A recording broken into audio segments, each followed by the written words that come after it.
Je voudrais parler un peu des canages. Vous avez commencé à en faire assez jeune? Canage, ma mère n'en faisait, mais moi j'ai commencé à en faire après qu'on était mariés puis qu'on a eu des enfants, là. Mais je faisais surtout des canages de carottes, de légumes, les fèves, je les mettais en pot. Mais c'est plus difficile à cause que le taux d'acidité pour les légumes, c'est pas pareil. Puis moi, j'ai jamais eu la marmite à pression. Moi, j'ai juste celle à l'eau chaude, qu'on fait à l'eau chaude. J'ai la petite, puis j'ai la grande.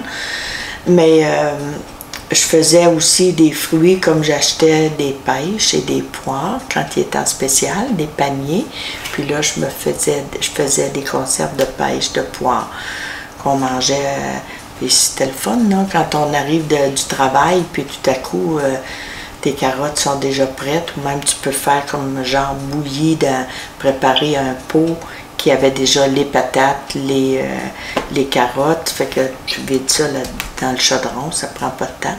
Les pots, quand même il y en a qui me les remettent, les pots, là, qu'ils ont. Puis là, je les lave toujours. Je les lave. Après ça, il faut les faire bouillir dans les plus gros, je les mets dans mon gros chaudron. Les plus petits dans celui-là, il faut les faire bouillir pour les stériliser avant, puis les garder chauds. Puis là, ben, quand ça a fini de bouillir, ben là, il faut que la confiture soit... Si ma confiture n'est pas finie de cuire, ben je baisse le rond un peu, puis je les laisse à bouillir tranquillement.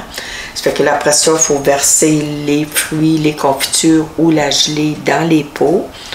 Bien essuyer le rebord pour pas qu'il y ait de petits rien pour le couvercle, là. Puis même les petits couvercles, il faut les mettre dans l'eau chaude. Il ne faut pas que ça soit dans l'eau, il ne faut pas que ça boue, mais il faut qu'il soit dans l'eau chaude pour que le petit caoutchouc qui est dedans devienne plus souple, là.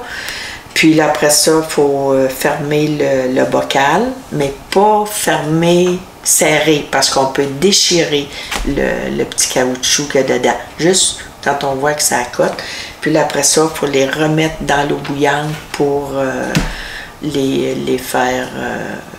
les plus gros, c'est une vingtaine de minutes. Les pots de une tasse, eux autres, c'est 10 à 12 minutes. Ça dépend de la grosseur du pot, là. Puis là, après que ça bouille, ça c'est le temps que ça bout, là. Ça fait que là, quand ça a fini de bouillir, bien là, avec ma pince, là, qui est ici, parce que là, ça bout à gros bouillon, là. On va chercher les pots, et puis là, ben, j'ai un linge avec du papier journal en dessous. Puis là, ben, parce qu'il ne faut pas les mettre non plus direct sur le comptoir, parce que ça peut faire briser le pot. Fait que là, sortir ça, puis là, ben, les petits couvercles sont censés courber par en dedans. S'il y en a qui ne courbent pas par en dedans, ça veut dire qu'ils ne sont pas scellés comme il faut.